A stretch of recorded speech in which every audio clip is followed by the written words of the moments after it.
Samajwadi party का महापौर बना है, तो क्या कहेंगे आप? पिछले 1-1.5 महीने से आप लोग इस गेम के पीछे लगे थे, आसिफ भाई और आप, तो क्या एक्सपीरियंस अभी मेयर और डिप्टी मेयर बनने के बाद आपको लग रहा है? इलेक्शन जब कारपोरेशन का शुरू हुआ, हमें उस वक्त ही ये बात समझ में आ गई थी कि कारपोरेशन में बीजेपी या शिवसेना शिंदे ग्रुप का मेयर बनाने की तैयारी चल रही है।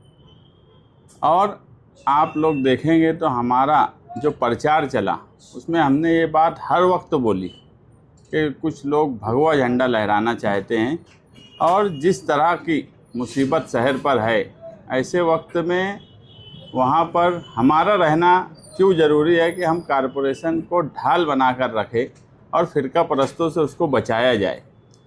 और जब मेयर का सही मानों में तो मेयर इलेक्शन होता है, मगर उसे गेम नाम दिया गया है, गेम, कि कभी भी कुछ भी हो सकता, यानी गेम बोले तो एक जुआ जैसी बात है। लेकिन जिस एतमाद और भरोसे के साथ मालेगांव शहरियान ने मालेगांव सेकुलर फ्रंट को तादाद दी थी 40 की, वो तादाद इतनी काफ़ी थी कि हमें बिला झिझक मालेगांव सेंट्रल की पार्टियों ने हिमायत देना चाहिए। मैं एजाज बेग का शुक्रिया अदा करता हूं कि जिन्होंने हमें हिमायत दी, मगर 21 अदद की पार्टी जिसके दरवाजे पर 40 कारपोरेटर्स की पार्टी के जिम्मेदारान गए और बार बार बोला गया कि आप बैठकर बात करिए। मगर ये भी बड़ा कमाल हुआ इस इलेक्शन में कि वो शिवसेना जिसको अपना मेयर बनाना है, अगर हमको हमारा मेयर बनाना था, 40 लोगों की तादाद होने के बाद भी हमने मुशर्रफ चौक तक गए, वहाँ पर उनसे बात की। मगर ये भी इस शहर ने देखा कि 18 कारपोरेटर की पार्टी के दरवाजे की चौखट पर 21 पार्टी के नंबर रखने वाले जिम्मेदार मौजूदा एमएलए मालेगांव की इज्जत और आबरू उस चौखट पर रखने चले गए। और उसमें क्या क्या हुआ वो वक्त के साथ बात बताई जाएंगी कि उससे एक रात पहले क्या हुआ और किस तरह से ये सारे मामलात आए। मगर अल्लाह का बहुत बहुत शुक्र है कि आसिफ शेख साहब और हमने और हमारे साथ कुछ जिम्मेदारान ने जो कोशिश की, हमने महाराष्ट्र में पहला मुस्लिम मेयर और डिप्टी मेयर बनाया। नहीं तो 29 कारपोरेशन, यहाँ तक कि जहाँ मुस्लिम आबादी है, भिवंडी जैसी, औरंगाबाद जैसी, नांदेड़ जैसी कारपोरेशन में भी इस मर्तबा मुस्लिम या सेकुलर पार्टियों के मेयर नहीं बने। अगर मालेगांव शहर में भी सेकुलर पार्टी के मेयर नहीं बनते तो आप बताइए कि क़यादत कहाँ जाती।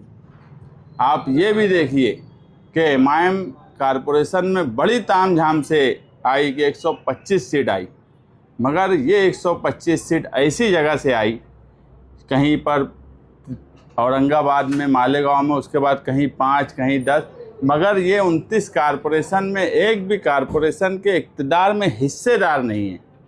तो ऐसी पार्टियों को पनपने देना जो मजहब के नाम से सियासत करते हैं और क़यादत की दावेदारी करते हैं, ये क़यादत ख़त्म कर रहे थे। और सिर्फ मालेगांव में मुस्लिम मेयर जो बनने की बात थी, वो क़यादत को भी ख़त्म करने की कोशिश एमआईएम पार्टी ने की। मगर हमारी हिकमत अमली, हमारी कोशिश, और हमें बहुत भरोसा था, अल्लाह पर भरोसा था, और हमारी कोशिश जिस तरह चल रही थी, हमें यकीन था कि हम तेरे 40 नंबर हर हाल में साबित करेंगे। लेकिन उसके लिए हमें कितने पापड़ बेलने पड़े, कितने धोखे हमारे साथ अलग अलग ढंग से करने की कोशिश की गई, हमारे मेंबरान को किस तरीके से बहकाया गया, यहाँ तक के थाना ले जाकर बात करने की बात, करोड़ों रुपये का लालच। समाजवादी के हम 5 कारपोरेटर को दुबई से फ़ोन आए, बम्बई से फ़ोन आए, अलग अलग लोगों के फ़ोन आए, और मालेगांव के भी कई लोग लगे थे कि हम किसी तरीके से आसिफ शेख साहब का साथ छोड़ के शिंदेगढ़ की तरफ चले जाएं। लेकिन हम एक उसूल के साथ, निहाल साहब का अपना एक उसूल रहा है ज़िंदगी का, और हम उस उसूल के साथ रहते हैं। हमने ये बोल दिया था कि चलो अगर नाकाम भी हुए, कोशिश करना काम है, अगर नाकाम भी हुए तो 40 के 40 सीट अपोजिशन में बैठेंगे, मगर किसी भी तरीके का समझौता फिरका परस्तों से या नदी के उस पार वालों से नहीं करेंगे।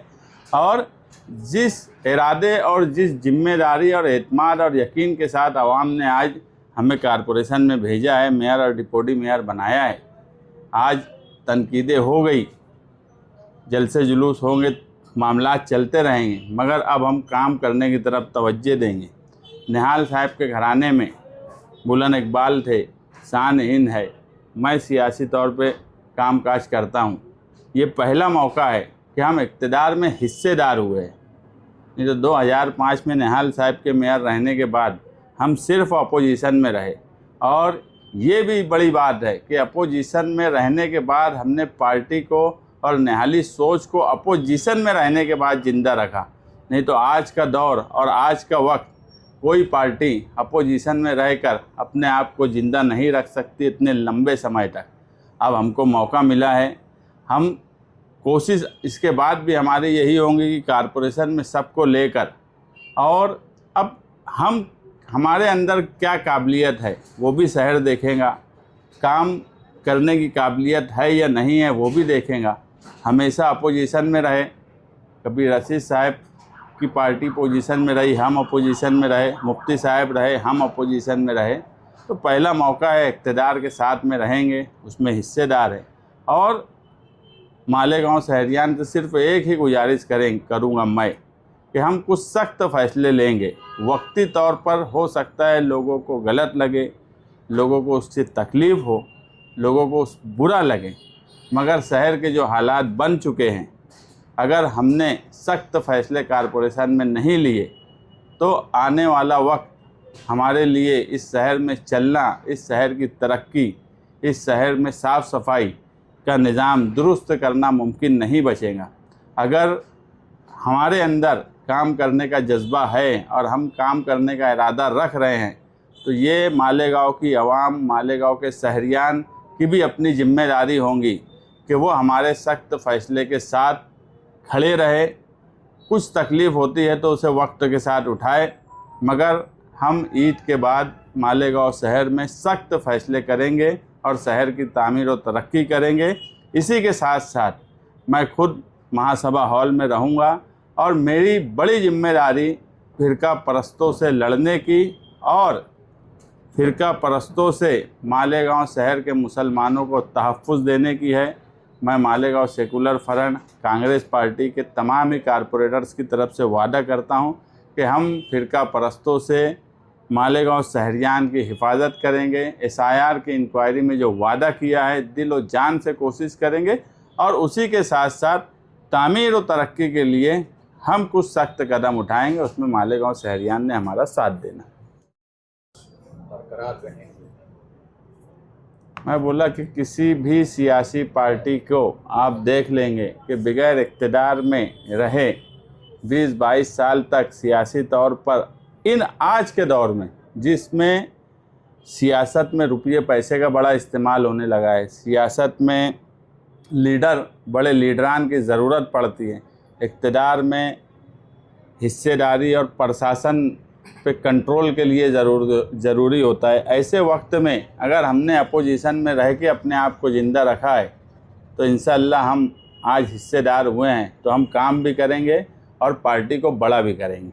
और उसी के साथ निहाली सोच कल भी ज़िंदा थी और निहाली सोच आगे भी ज़िंदा रहेंगी। सख्त फैसले से मुराद कौन से ऐसे सख्त फैसले कुछ आपकी नज़र में है?